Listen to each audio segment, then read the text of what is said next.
इस न्यूज के प्रायोजक हैं servo step power private limited, servo step for strong tomorrow और अयाज परफ्यूम्स। देखिए, मुसलमानों हो या हिंदू समाज के लोग हों, तो मुसलमान को है वो किस तरफ जाना चाहिए। तो जब भी मुसलमानों के साथ जुल्म और जाती हुई तमाम हिंदू समाज सामने खड़ा हो जाता है। मजहब की बुनियाद पर वो अपने वोट का सही इस्तेमाल करें। Hello viewers, welcome to Face News. और आज हम आए हैं हाजी डॉक्टर ताजुद्दीन अंसारी जी के यहाँ पर, जो कि एक प्रमुख समाज सेवी हैं और राजनीति के भी विद्वान हैं, जिनको नॉलेज है राजनीति के बारे में। और जैसे कि आप सबको पता है कि पूरे देश में राजनीति का बिगुल बज चुका है। सारी पार्टियां चुनाव में लग चुकी हैं और उसी की थोड़ी सी जानकारी के लिए थोड़े कुछ सवाल लेकर हम आए हैं हाजी डॉक्टर ताजुद्दीन अंसारी जी के पास। सर, स्वागत है आपका फेस न्यूज़ चैनल पर। Thank you.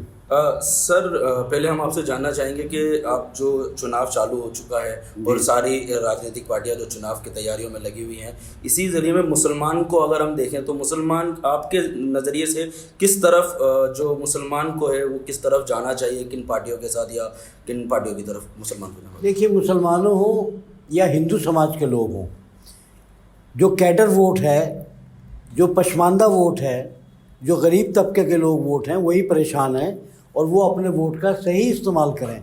सही इस्तेमाल का मकसद ये है कि देश की तरक्की के लिए, मोहब्बत के लिए और सेकुलर पार्टियों को वोट दें सबसे ज़्यादा।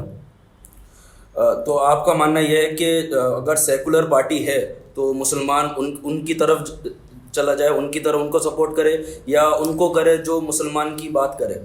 नहीं, ऐसी कोई बात नहीं। हिंदुस्तान जो है ये एक ऐसा मुल्क है कि यहाँ पर जहाँ तक मुसलमानों का ताल्लुक़ है, तो जब भी मुसलमानों के साथ जुल्म और ज़्यादती हुई तो हिंदुस्तान ऐसा सेकुलर मज़हब है कि तमाम हिंदू समाज सामने खड़ा हो जाता है मुसलमानों की मोहब्बत और हमदर्दी में।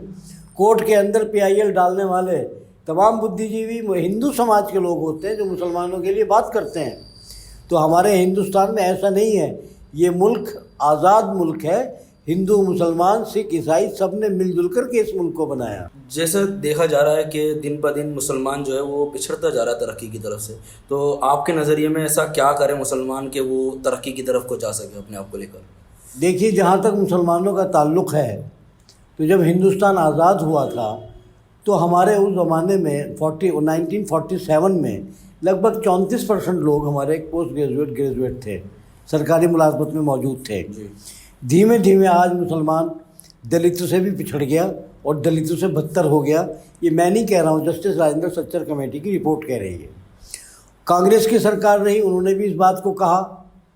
BJP की सरकार रही, उन्होंने भी कहा। सब ने कहा मुसलमानों का हिंदुस्तान में डायग्नोस तो सब ने किया, लेकिन निदान नहीं किया। मेरा एक लाइन की सिर्फ आपके माध्यम से मैं कहना चाहता हूँ फेस मीडिया ग्रुप के चैनल से, कि कुछ ना करके मुसलमानों को एक आर्टिकल की ज़रूरत है, आर्टिकल 341। मज़हब की बुनियाद पर नहीं, जाति की बुनियाद पर आरक्षण मिलना चाहिए। मैं तमाम सियासी पार्टियों से ये अपील करना चाहता हूँ कि अगर आप चाहते हैं कि मुसलमान भी मुख्य धारा में जुड़े, तो कम से कम आर्टिकल 341 में एक अमेंडमेंट कर दें कि मज़हब की बुनियाद पर नहीं, जाति की बुनियाद पर आरक्षण मिलना चाहिए। एक हिंदू खटीक को अगर आरक्षण है तो मुसलमान खटीक को क्यों नहीं है? एक हिंदू बुनकर को अगर आरक्षण है तो मुसलमान बुनकर को आरक्षण क्यों नहीं है?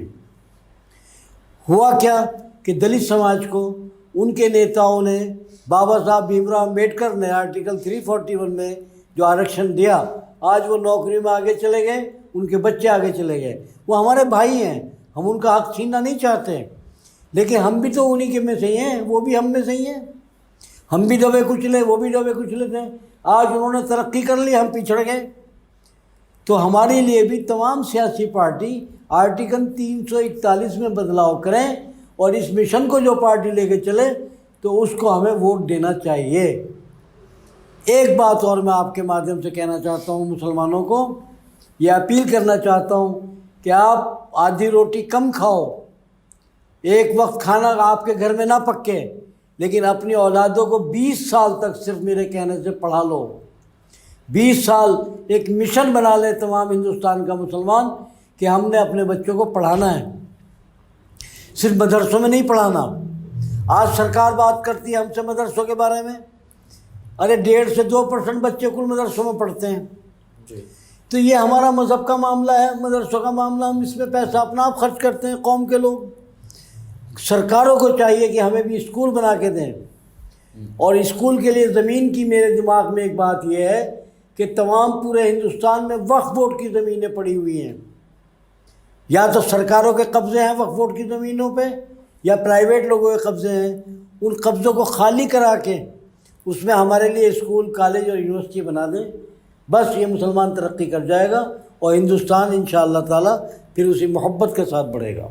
तो ये थे हमारे साथ हाजी डॉक्टर ताजुद्दीन अंसारी, जिनका जो नज़रिया है मुसलमान की तरक्की को लेकर, देश के इलेक्शंस को लेकर, लोकसभा के चुनाव को लेकर, और जो मुठभेड़ है और जो नफ़रत का माहौल है उस पर आपने इनको सुना। और इसी तरह की न्यूज़ के लिए देखते रहिए फेस न्यूज़। मैं मिलता हूँ आप लोगों से नेक्स्ट टाइम।